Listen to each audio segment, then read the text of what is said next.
እችን የሰኔን ጾመ ሐዋርያትን ከነገ ጀምሮ ሁላችን ከልብ እንጾም።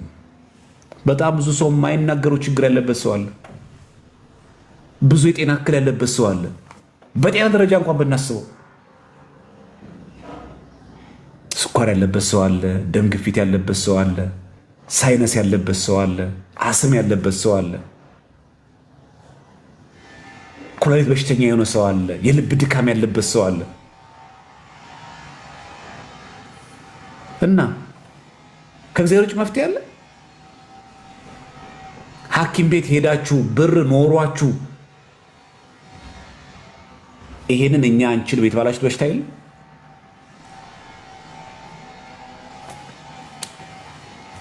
ከሱ ውጭ ማን ያለን? እዚህ በጾም ሆነን በእውነተኛ ጾም ሆነን ስንጠመቅ ፈውስ እናገኛለን። ስለዚህ አደራችሁን በዚህ ጾም ወደ ኃጢአት ወደ ክፋት የምንሄደውን ነገር ትተን ከነገ ጀምሮ ከልባችን ንጹህ ደገኛ መሪ ስጠን፣ ደገኛ አባት ስጠን፣ ካህን አታሳጣን፣ ታቦት አታሳጣን፣ ስጋው ደሙን አታሳጣን፣ ሀገራችንን ያለ መሪ እንዳታስቀርብን፣ ሀገራችን እንዳትበተን ጠብቅልን፣ ቤተሰብ እንዳይበተን፣ ልጆች እንዳይበተኑ፣ ትዳር ትርጉም እንዳያጣ፣ ወጣትነት ተራ ነገር እንዳይሆን፣ በተክሊል እናገባለን ብለን በዓለማዊ በሰርግ በጭፈራ እንዳናገባ እርዳን። እሱ ካረዳ ማን? ስንት ሲጠበቅ የነበረ በቤተክርስቲያን ሲጠበቅ የነበረ ሰርግ አላያችሁ? አቧራው ጨስ አልተባለበትም። ስንት ደግሞ በዓለማዊ ያገባሉ የተባሉ ሰዎች ወደ ቤተክርስቲያን መጥተው የቤተክርስቲያን ስርዓት አላገቡ። ይቀየራል። ስለዚህ እሱ አምላካችን ነው። እሱ ታጋሽ አምላካችን ነው። እሱ ፈጣሪያችን ነው። እሱ ይራራልናል። እሱ ይታገሰናል። ምንም ብንበድለው በምህረት እጆቹ ይመለከተናል። ስለዚህ በምንም አይነት የኃጢአት አረንቋ ውስጥ የወደቅን ሰዎች ካለን እግዚአብሔርን ከልብ ከተማጸን ነው አይተወንም።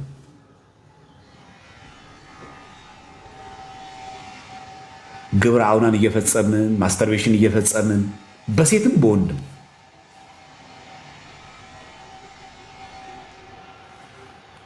ከእጮኛ ጋር ከእጮኛ ውጭም እየተዳራን መዳራት ማለት ኪስ ማድረግ ከወሲብ ውጭ ያሉትን በሙሉ ማድረግ መተሻሸት ምናምን ይህን ሁሉ እያደረግን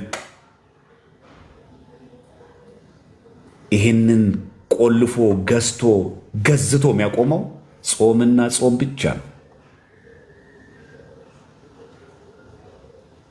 ከዚያ ኃጢአት ምን መላቀቅ አልችልም እንዳንል ተስፋ ሳንቆርጥ እሱ እንማጸነው። የትም አትሂዱ። ባለቤቱ እግዚአብሔር ጋር መፍትሄው ያለው። ስለ ቅዱሳን ብለህ ማረን፣ አትተወን። በዚህ ወቅት ያልተማረ ሰው መቼ ሊማር ነው? ምልክቶቹ አያሳዩ? አይበቃም? ይሄ የእርስ በርስ መጨካከኑ አይበቃም? ይሄ ሰው ለጥቅም መፈላለጉ አይበቃም? ይሄ ከዚህ የበለጠ ምን ትምህርት ያስተምር እግዚአብሔር አምላክ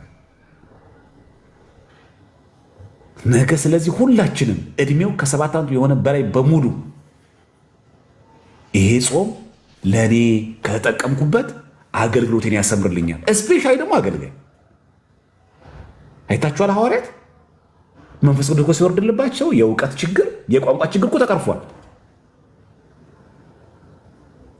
ይሄ ነገር ሆኖ እንኳን ጾምና ጸሎት አለ።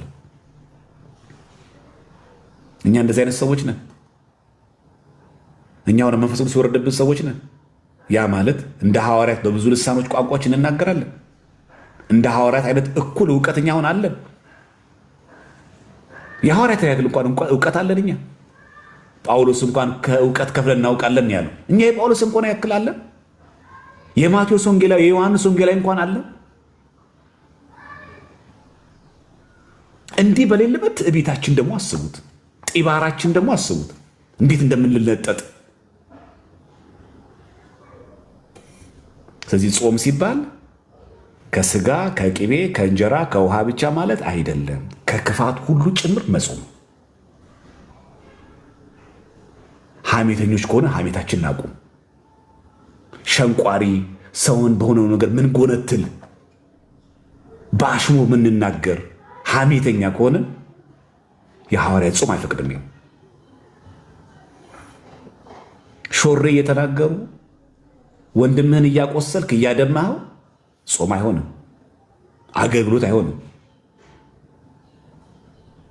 ጾም ንጽህና ይፈልጋል። ለዛ ነው መናፍቃ ማይረዱት ትልቁ ችግር ይሄ ነው።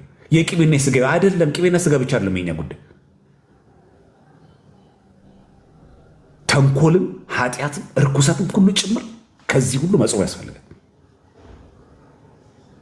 ልክ ጴጥሮስ ጳውሎስ ላይ ሐዋርያት ከጾሙ በኋላ ወደ አገልግሎት ወጡ። እኛም ምንም ነገር ስናደርግ ጾም፣ ጸሎት ማስቀደም አለብን። ስናገባ ከማግባታችን በፊት እንጹም፣ እንጸልይ።